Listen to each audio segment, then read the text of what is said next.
5টা বিষয় যদি কেউ নিয়ন্ত্রণ করতে পারে সে জীবনে সফল হবে। এটা আমার কথা নয়, আজকে থেকে 700 বছর আগে মুসলিম মনীষী পণ্ডিত, আপনি হয়তো নাম শুনেছেন, ইবনে কাইয়ুম আল জাওজিয়া রাহিমাহুল্লাহ, আপনার নাম শুনে থাকতে পারেন। উনি বলেছেন কেউ যদি 5টা বিষয়কে নিয়ন্ত্রণ করতে পারে ইনশাআল্লাহ সে জীবনে সফল হবেই।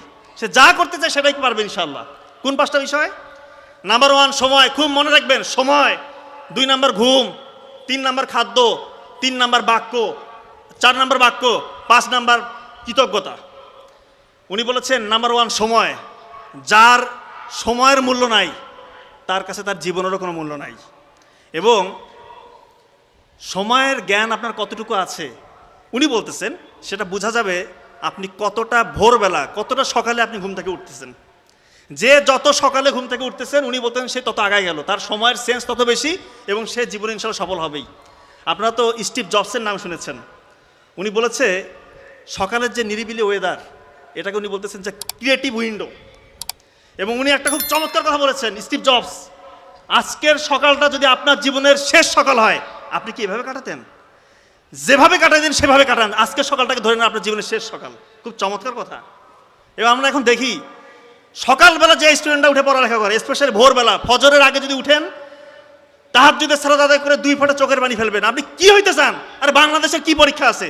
দুনিয়া জয় করবেন ইনশাআল্লাহ। ফজরের আগে উঠে চোখের পানি ফেলে আল্লাহর কাছে যা চাবেন তাই কবুল হবে। আমার বড় ভাই ডক্টর নাবিল অসাধারণ বলেন এই ব্যাপারে। ব্রেইনে আলফা ওয়েভ তৈরি হয় ওই নিরিবিলি পরিবেশে, ফজরের সময় ব্রেইনটা ঠান্ডা থাকে, শান্ত থাকে। আপনি যা পড়বেন ইনশাআল্লাহ তাই আপনার লং টার্ম মেমোরি সেন্টারে রিজার্ভ হবে। আমাদের অনেক স্টুডেন্টরা এই সুযোগটা হাতছাড়া করে। আমি যদি আপনাদেরকে বলি যে ভাই ফজরের সময় তুমি আমার 1 ঘন্টা কাজ করে দিবা, আমি 10,000 টাকা দিব। একই কাজ তুমি দিনের অন্য সময় করবা, 200 টাকা দিব। পাগল ছাড়া কোনো বিবেকবান বুদ্ধিমান কোনো ছেলে বা মেয়ে সে কি এই সুযোগটা হাতছাড়া করবে?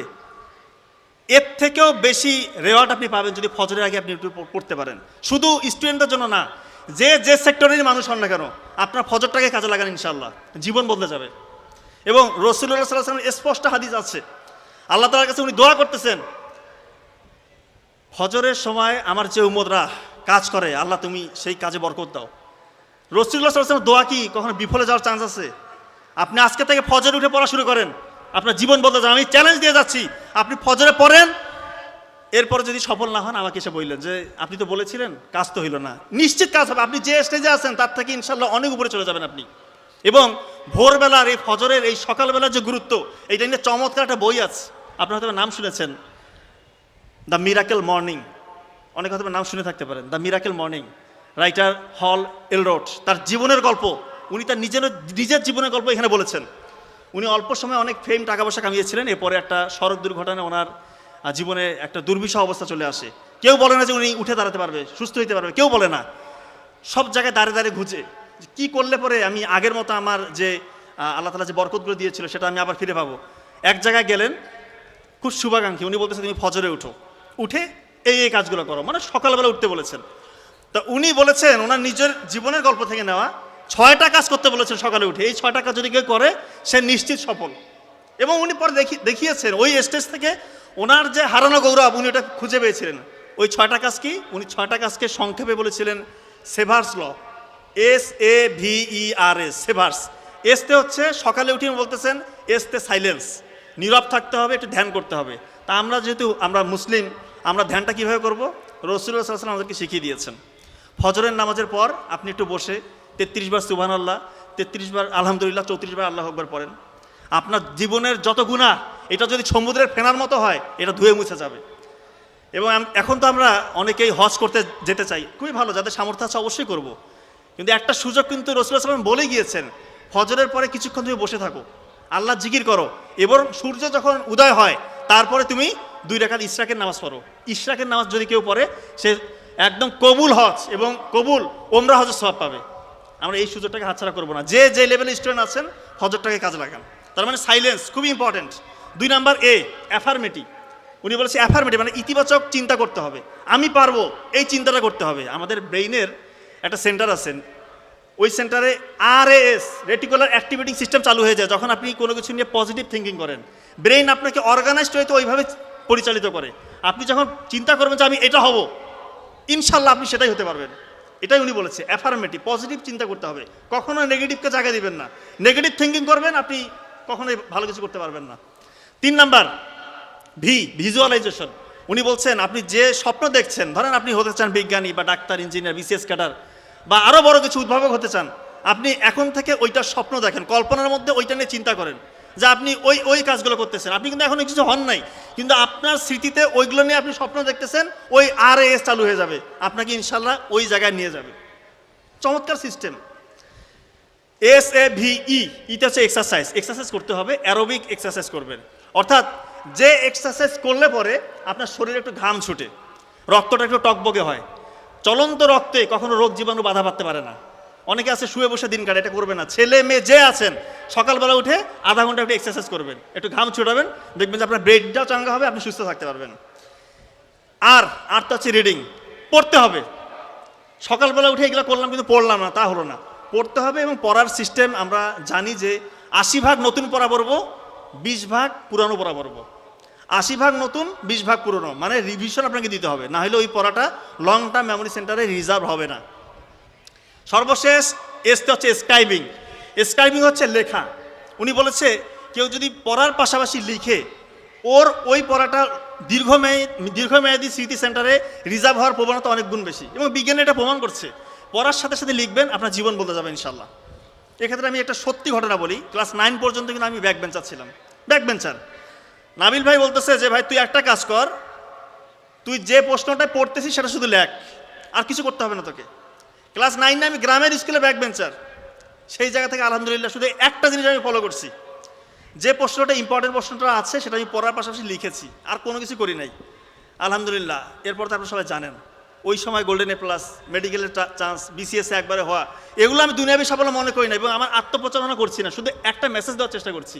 আমার মতো ব্যাক বেঞ্চার যদি একটা জিনিস ফলো করে হয়, আপনারা আমার থেকে 1000 গুণে ভালো। ইনশাআল্লাহ আপনারা ফজরকে কাজে লাগান, এই 6টা কাজ করেন, দেখবেন যে ইনশাআল্লাহ জীবন বদলে যাবে। তো আমরা কিন্তু আসি ইবনে কাইয়ুম আল জাওজিয়া রাহিমাহুল্লাহ, উনি যে 5টা কথা বলেছিল তার মধ্যে নাম্বার 1 কথা বলছি আমি, সময়। তার মানে সময়টা কাজে লাগাবেন যদি আপনি সকালে উঠেন। নাম্বার 2, উনি বলেছেন ঘুমটা আপনাকে ঠিকমতো ঘুমাইতে হবে। ঘুম নিয়ে আমরা অনেক কথা বলেছি।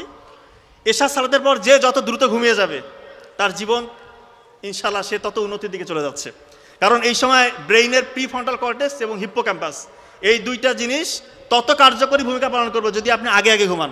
রাসূলুল্লাহ সাল্লাল্লাহু আলাইহি ওয়াসাল্লাম আমাদেরকে সেটাই বলেছেন যে এশার নামাজের পর দ্রুত তোমরা ঘুমিয়ে যাও।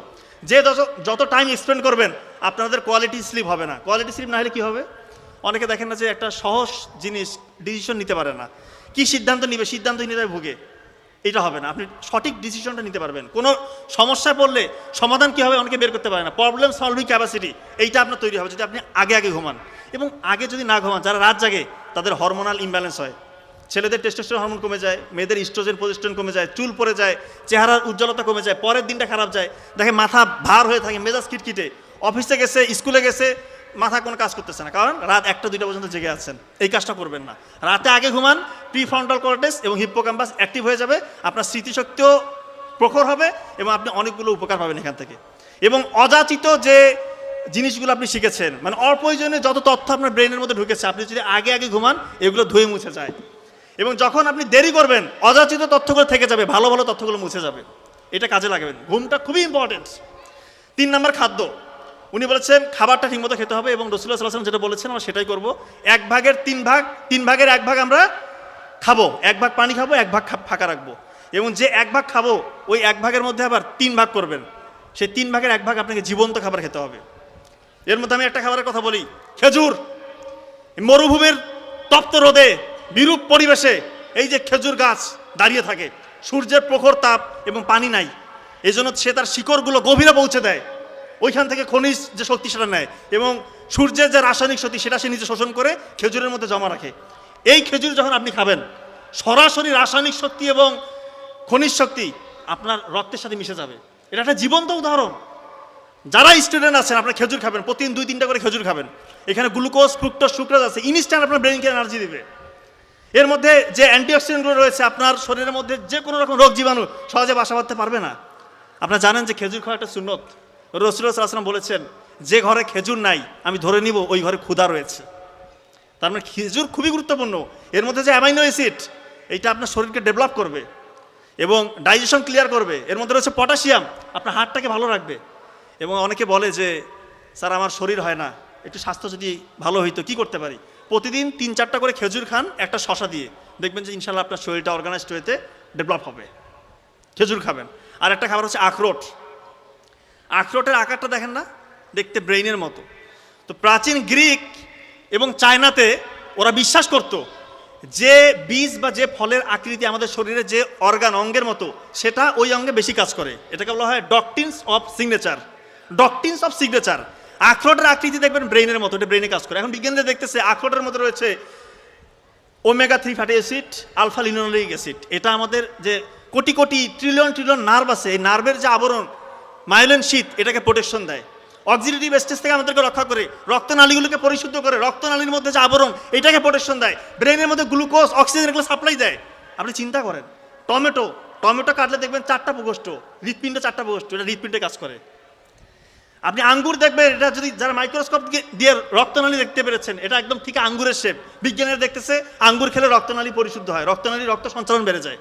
তো এই খাবারগুলো খাবেন এবং সবসময় পবিত্র কোরআনে যে খাবারগুলোর কথা বলা আছে এই খাবারগুলো বেশি বেশি খাওয়ার চেষ্টা করবেন। যেমন হতে পারে কলা, এই যে খেজুর, এই যে আঙ্গুর, এই যে বেদানা, এই খাবারগুলোর কথা বলা আছে, এগুলো খাবেন। শশা, এই খাবারগুলোর কথা পবিত্র কোরআনে আছে। তো খাবারের দিকটা গেল। এরপরে উনি বলেছেন জবানকে ঠিক রাখতে হবে, মুখ দিয়ে খারাপ কথা বলা যাবে না, গীবত করা যাবে না, অন্যের হিংসা করবেন না। ছাত্রছাত্রী ভাই বোনদেরকে বলছি, আপনার পাশের একটা ছেলে বা মেয়ে ভালো করছে, আপনি খুশি হয়ে যান, তার জন্য দোয়া করেন, আলটিমেটলি আপনার আল্লাহ বাড়িয়ে দিবে।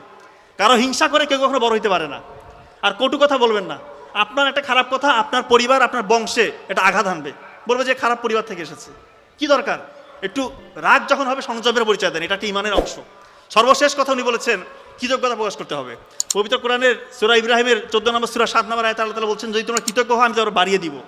কৃতজ্ঞতা প্রকাশ করলে আপনার বাড়বে ভাই, সত্যি বলছি আপনার বাড়বে। আপনি বেশি বেশি আল্লাহর শুকরিয়া আদায় করেন। অনেক মানুষ দেখেন পঙ্গু হয়ে পড়ে আছে, প্যারালাইসিস হয়ে পড়ে আছে, চলতে পারতেছেন। আল্লাহ তাআলা আপনাকে কত সুস্থ রেখেছে। আল্লাহ নিয়ামতকে শুকরিয়া কেমন করেন, আল্লাহ তাআলা বহুগুণে বাড়িয়ে দেবে। এখন তো আমাদের শুধু নাই নাই নাই, আল্লাহ যা দিয়েছে সন্তুষ্ট থাকেন, জ্ঞান অর্জন করেন, আল্লাহ বাড়িয়ে দেবে ইনশাআল্লাহ।